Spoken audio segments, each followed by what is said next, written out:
welcome back to another video of ChemXplain, and in this series of videos we're going to cover physical chemistry. And in today's video we're going to talk about physical chemistry's history and what physical chemistry is. So let's go.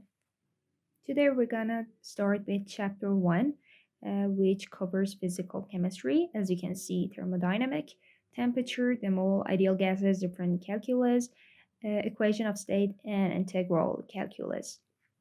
And in this episode, we're going to cover the first one, which is physical chemistry, that we're going to talk about physical chemistry's history and what physical chemistry is. Physical chemistry is the study of the underlying physical principle that govern the properties and behavior of chemical system. And Oswald, Huth, Gibbs, and Arrhenius are generally regarded as the founders of physical chemistry. In dividing physical chemistry, there are some disagreements, but generally we divide physical chemistry into 4 areas, which are thermodynamic, quantum chemistry, statistical mechanics, and kinetics. And now we're going to see what each of these areas are. The first one is thermodynamic.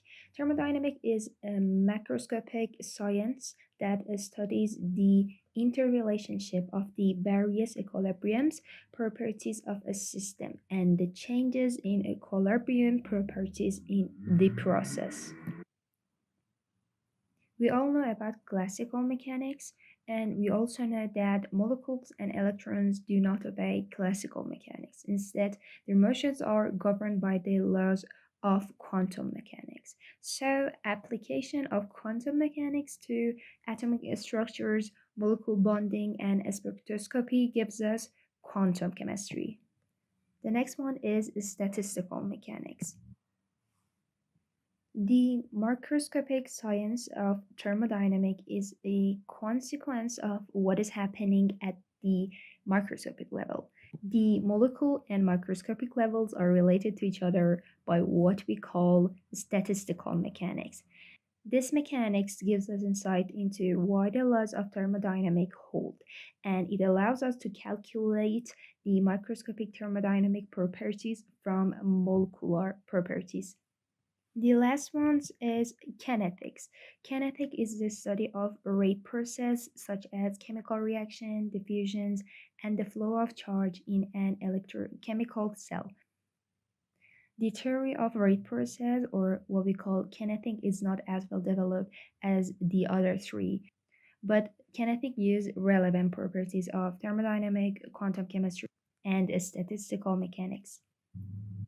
We talked about macroscopic level and microscopic level, but let's see what they are. Look at this block. We know that any block contains difficult particles such as sand or other things. But we also know those particles are made of something named molecules. In science or chemistry, we have 2 different viewpoints. The first one is microscopic viewpoint, which is based on the concept of molecules. And the other one is microscopic viewpoint, which studies large scale properties of matter without explicit use of molecule concept. Let's talk about branches of physical chemistry and that we talked about and how they are related to each other. A statistical mechanic is a bridge from the microscopic approach, which is quantum chemistry, to the macroscopic approach, which is thermodynamic. And kinetic uses the portion of the other 3 branches. Let's see an example. Environmental chemists use the thermodynamics to find the equilibrium composition of the lake and streams, use chemical kinetics to study the reactions of pollutions in the atmosphere, and uses also chemical kinetics to study the rate of dispersion of the pollutions in the environment. So in this example, thermodynamics helps chemical kinetics to help environmental chemists. Let's talk about chemistry's history, or better to say, physical chemistry's history. In its early years, physical chemistry research was done mainly at the microscopic level.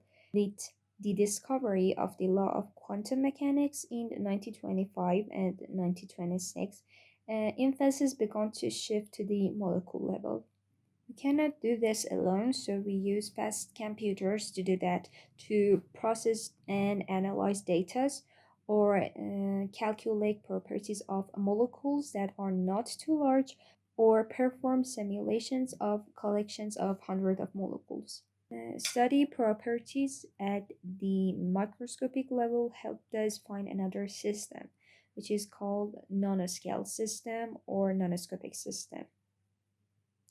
This system is one with at least one dimension in the range of 1 to 100 nanometer, which atom 9 diameters are typically 0.1 to zero point 0.3 nanometers. And that difference gives us thousands of atoms in a nanoscale system. The intensive properties of a nanoscale system commonly depend on its size. For example, microscopic solid gold is yellow, is a good electrical conductor, melts at 1336 K, and is chemical unreactive. However, gold nanoparticles of a radius 2.5 nanometer melts at 930 K and catalyze many reactions. Gold nanoparticles of 100 nanometer radiuses are purple pink, 20 nanometer radiuses are red, and ones are orange. We have something between microscopic level and nanoscopic.